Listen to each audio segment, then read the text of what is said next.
Hello everyone, welcome back to my channel. Before starting the video, please subscribe and keep watching for more details videos. What Aryna Sabalenka said about the US Open crowd after she lost to Coco Gauff in the final 2 years ago. In 2023, Coco Gauff took the tennis world by storm when, age 19, she won a maiden Grand Slam title at the US Open. Gauff defeated Aryna Sabalenka over 3 sets at the Arthur Ashe Stadium to become the first American teenager to win the title since Serena Williams in 1999. The young star dropped the first set to Sabalenka 6-2, but fought back to make history and secure her first of 2 major crowns.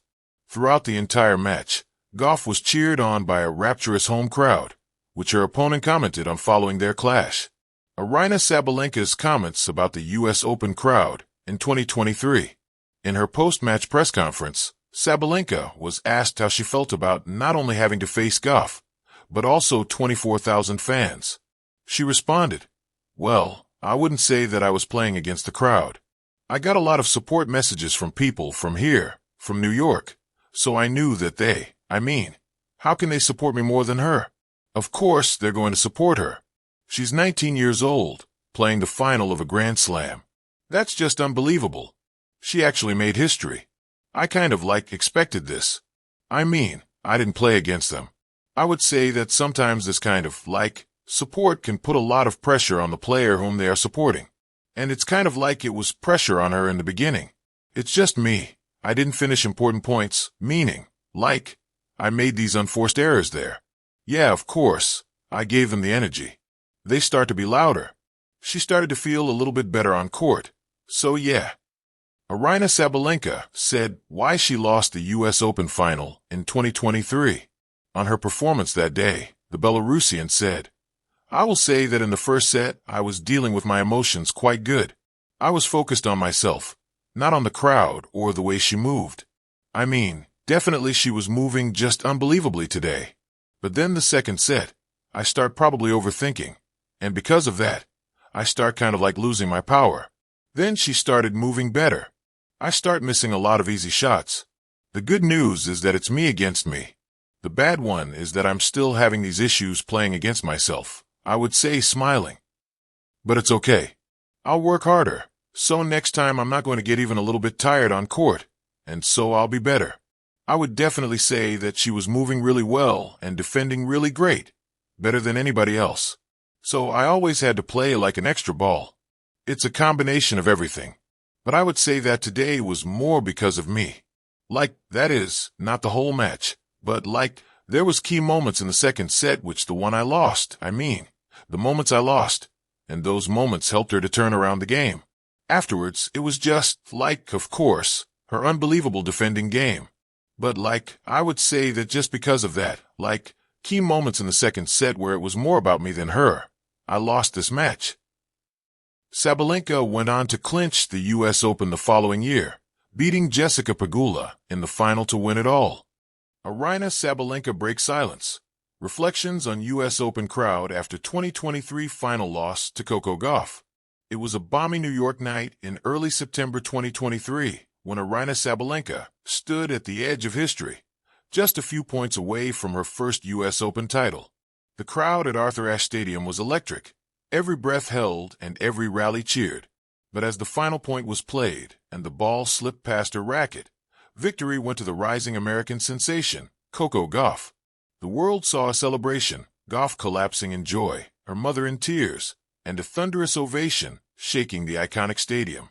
But behind the curtain of celebration stood Sabalenka, her eyes glossy, her hands clenched not in anger but in restraint. In that moment, the Belarusian powerhouse wasn't just dealing with the sting of loss, but something deeper, something that only came to light months later. Her emotional reflection on the crowd that night, the silence that followed. Sabalenka, known for her aggressive baseline play and fiery personality, didn't say much in the immediate aftermath. In the press conference following the match, she kept her answers measured. "It's a tough loss," she said simply. "I gave everything I had today." Yet her body language, tense shoulders, a slight shake in her voice, suggested an internal battle brewing beneath the surface. When asked about the crowd, she offered a polite smile and replied, "It's New York. They love a good show. That was it. For months, the world was left to speculate. The confession, 1 year later. Fast forward to 2024. During a candid interview with the Players' Tribune, Sabalenka was asked if there was a moment in her career that emotionally shifted her mindset. She paused, stared out the window of the Manhattan studio, and then said, "The 2023 U.S. Open Final." What followed was a rare moment of vulnerability from one of the WTA Tour's fiercest competitors. "I'll be honest," she began.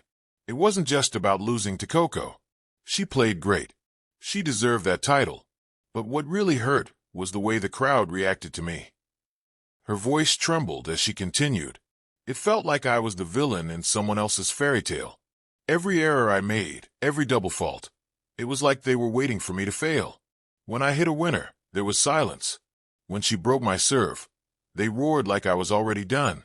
I knew Coco was the hometown favorite, but I didn't expect to feel like I was completely alone on that court."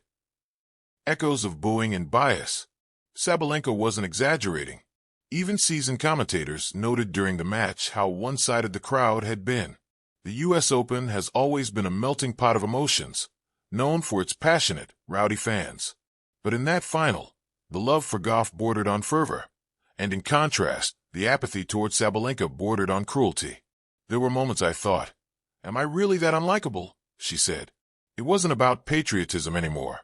It felt personal." For a player who had fought tooth and nail to reach number one, who had been an ambassador for tennis in her region, despite the geopolitical scrutiny, Sabalenka's rawness was real, and she wasn't afraid to admit the impact. "I went back to my hotel that night and cried, not just because I lost, but because I felt invisible, like I wasn't allowed to be part of the celebration, even if I had played my heart out." Respect, not sympathy. However, Sabalenka was quick to clarify. She didn't want pity. "I don't blame the crowd for loving Coco. She's young, she's charismatic, she's American. I get it. But tennis is a sport. It's a battle between two people, and both deserve respect, win or lose." That sentiment resonated deeply with fans and fellow players alike. In fact, Coco Gauff herself later responded with grace. "I had no idea Aryna felt that way," Gauff said during a pre-Wimbledon interview. "She's an incredible player, and I hope we meet again on that stage. I want her to know that I respect her like crazy. If the crowd made her feel less than, I'm truly sorry, even though it wasn't intentional." Redemption and reflection. Sabalenka didn't let that night define her. In the months that followed, she channeled the pain into performance. She won titles, returned to number one, and reached the semifinals of the 2024 Australian Open. Each win, each fist pump, was a silent rebuke to those who had doubted her, ignored her, or quietly rooted for her to fall. But more importantly, she grew emotionally. "I used to think I had to be loud to be heard, that I had to fight the crowd to prove myself," she told the Players' Tribune. "Now I know. I just have to play. The right people will hear me." Changing the culture.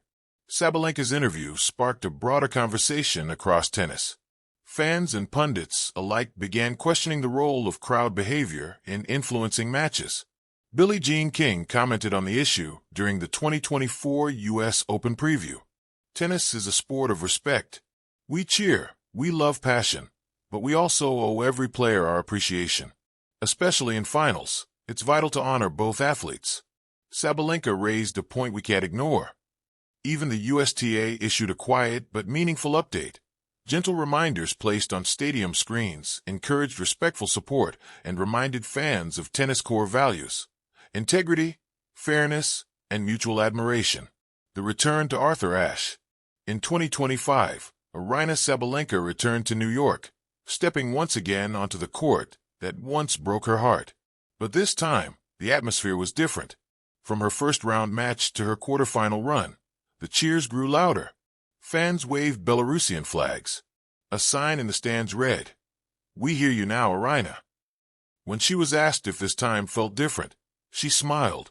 "Yes," she said. "This time, it feels like I belong here too." Conclusion: the legacy of a moment. Aryna Sabalenka didn't win the 2023 U.S. Open final, but in speaking her truth, she won something far more profound: the respect and empathy of a global audience. Her honesty paved the way for a conversation tennis sorely needed, a reminder that players are not just athletes, but human beings, with feelings as real as their forehands. Her words about that fateful crowd weren't complaints.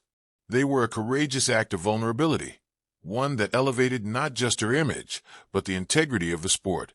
And as she continues her career, there's little doubt the roar of New York might one day lift her in celebration, not just for a trophy, but for the strength it took to endure the silence.